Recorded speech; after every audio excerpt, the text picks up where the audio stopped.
आमचं खाऊन आमच्यावर बेमान, त्याला काय म्हणायचं? त्याला कुटुंबचं बोकड्याच्या आल्यात म्हणायचं काय? अरे तुम्हाला शेतकऱ्यात तळतळाट भोगल्याशिवाय राहणार नाही. माझ्या आजा पंथाने पोटाला तिरा घालून ती जमीन राखून ठेवलेली आहे. आम्ही कोण जर आलं तर त्याच्या नरडीचा घोट घेतल्याशिवाय आम्ही गप बसणार नाही. अरे इथं शेजारला काठमांडूला मंत्र्यांना सुद्धा घरात घालून जायला जर उद्रेक होईल क्षेत्र जात आहे. आणि माझ्या आजा पंजाने ही शेती वरून चांगली गेलेली आहे. माझ्या आजा पंजाने पोटाला तिरा घालून ही जमीन राखून ठेवलेली आहे. ही जमीन आम्ही आता जर घालवली तर आम्ही भूमिहीन होणार आहे. ह्या जमिनीसाठी आम्ही कोण जर आलं तर त्याच्या नरडीचा घोट घेतल्याशिवाय आम्ही गप बसणार नाही.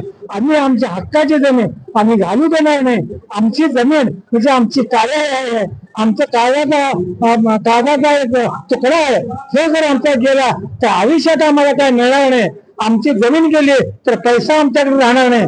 पैसा ही चंचल लक्ष्मी आहे आणि ही आमच्या हातातून आमची जमीन गेली तर परत आम्हाला मिळणार नाही. आमची पोरं आणि आम्ही वैरागी होऊ. तर आमचं म्हणणं एवढंच आहे, ह्या सरकारनं देवा धर्माच्या नावाखाली आम्हाला हे लादू नये.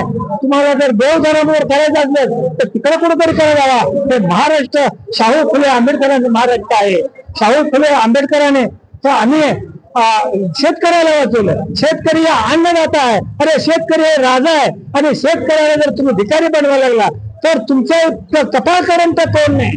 मी गेली 25 वर्ष सामाजिक कार्य करतोय, स्वाभिमानी शेतकरी संघटनेने काम करतोय आणि जमीन कोणाला काय एकदा गेलेली जमीन परत मिळणार नाही. ही लढाई कुठेपर्यंत लढणार? ही लढाई शेवटचा रक्ताचा ठेवापर्यंत आम्ही लढणार आहे. रक्त सांडलं तरी चालेल पण आम्ही ही लढाई शेवटला नेऊ आणि एक जमिनीचा तुकडा सुद्धा आम्ही घालू देणार नाही.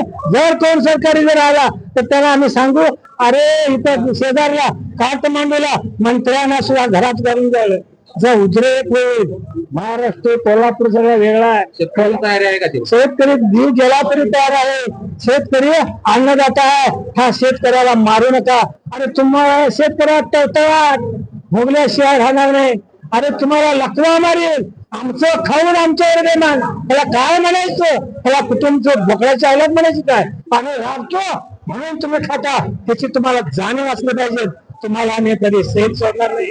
राबलेल्याच एक एक कण मातीत मोती पिकवणाऱ्या शेतकऱ्याने आपला वडील आई बाप सगळे आमच्या भाजी भाकरी खाऊन ही जमीन राखून ठेवले, वडवून ठेवले, पिकअप अशी बनवले आणि हत्तीच्या ह्याच्या गव्हाच्या ह्याच्या सगळ्यातनं आम्ही जमीन पिकवतो आणि सगळ्या जनतेला आम्ही अन्न पुरवतो. धन्यवाद. अशाच नवनवीन अपडेटसाठी डिजिटल कोल्हापूर चॅनेलला सबस्क्राईब करायला विसरू नका.